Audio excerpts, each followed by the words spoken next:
What's up, everybody? This is Shawn Adkins, and I wanted to bring you down the rabbit hole of some masterful hard rock metal albums that you have to check out. The first one, right here, Vulgar Display of Power, Pantera. Man, when I first heard this, I heard it right when it came out, fortunately. Got introduced to Sepultura and Nocturnus at the same time as a kid. Blew my brain apart. Like, seeing the marijuana leaf on his hat, dude, these guys, he's got a bald head singer. Man, this is undeniably probably one of the top 10 best heavy metal records of all time. I would assume most people think that. But this one was so life-changing to me. It was like the groove that they created was unlike anything else at the time. Usually it would be like more thrash, doom, doom, doom, doom. This was like boo, boo, just like pumping, like flexing your muscles and in your brain. This is a masterpiece. Some of my favorite ones on this is like Rise, man, ripping your head off. Let's see. Hollow is a beautiful, haunting song. Mouth of War, Walk, man. You remember where you were when you first heard Walk? Some people do, but trust me, listen to this and remember where you're at. You will. Vulgar Display of Power, Pantera. So this one right here, Lucifuge, Danzig 2. Man, this one is just, you feel the pain and suffering. And not only that, but like the beautifulness of the, I've never heard anything like this. It's like blues oriented, but heavy and striking. Yeah, so definitely check this out.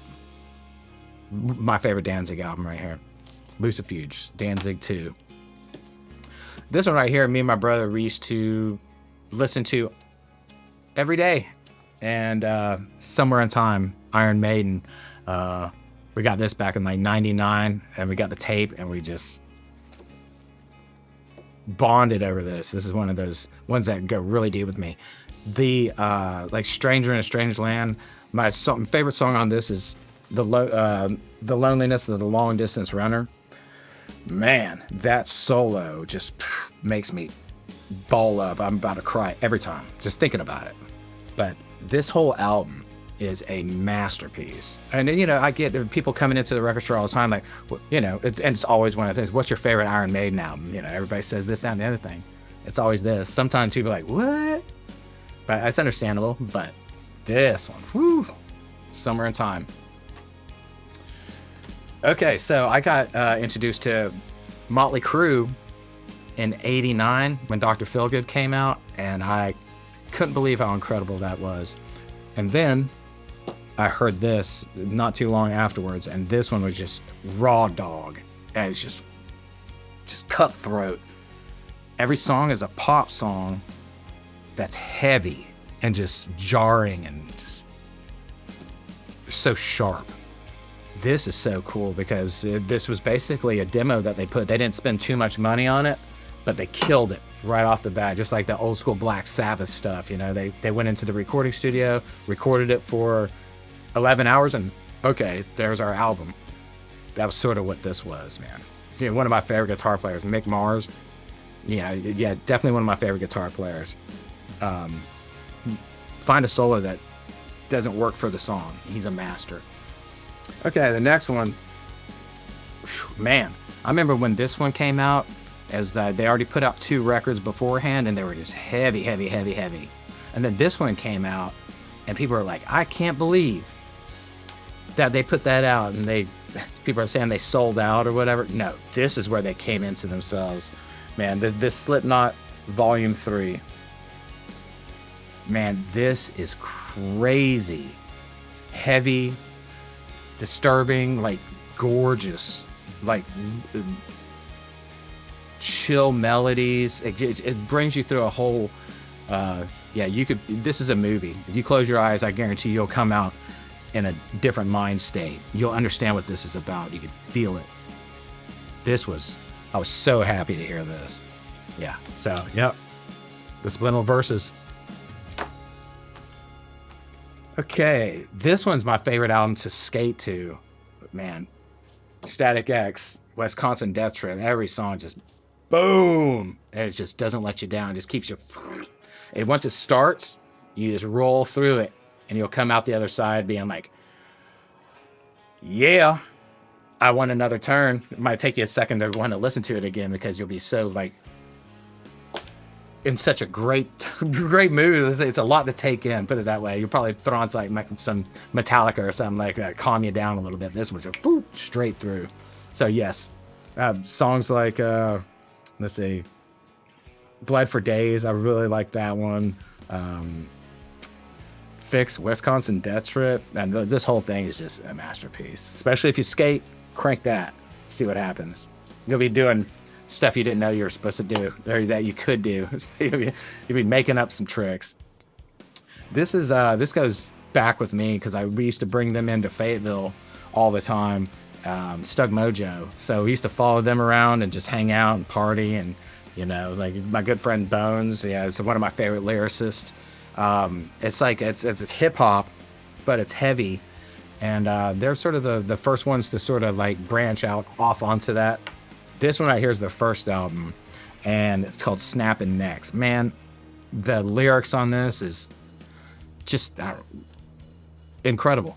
The huge influence on like my everything. Yeah, this is just a groove sickness, man. Yeah. Snappin' Necks. Okay, this next one, White Zombie. Somebody introduced it to him. It was before the Beavis and Butthead thing I even knew, but they're like, dude, check out this band White Zombie. They gave me the tape and I popped it in. I was like, I was zoned in. It's a movie, It's undeniable. Like, just close your eyes through the whole thing.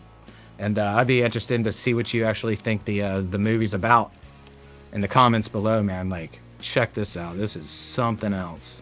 And, I guess they were sort of set up to, okay, let's see what happens. Luckily, Beavis and Butthead got their video for Thunderkiss 65 on MTV during the Beavis and Butthead show, and they blew up.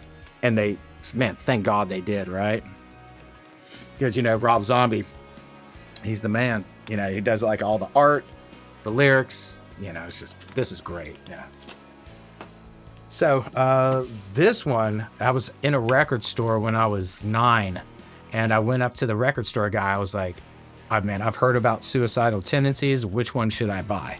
There's a bunch of different tapes up there, and he pointed to this, and man, holy cow, this one is a different mix to where the vocals are really buried in the mix, to where you have to really listen close. You're inside the music. That's what, the way Mike produces vocals in this, and you could hear it if you listen hard, but you're inside the music because he doesn't let you hear exactly what he's saying. But once you get into it, huge influence on me. This is Controlled by Hatred.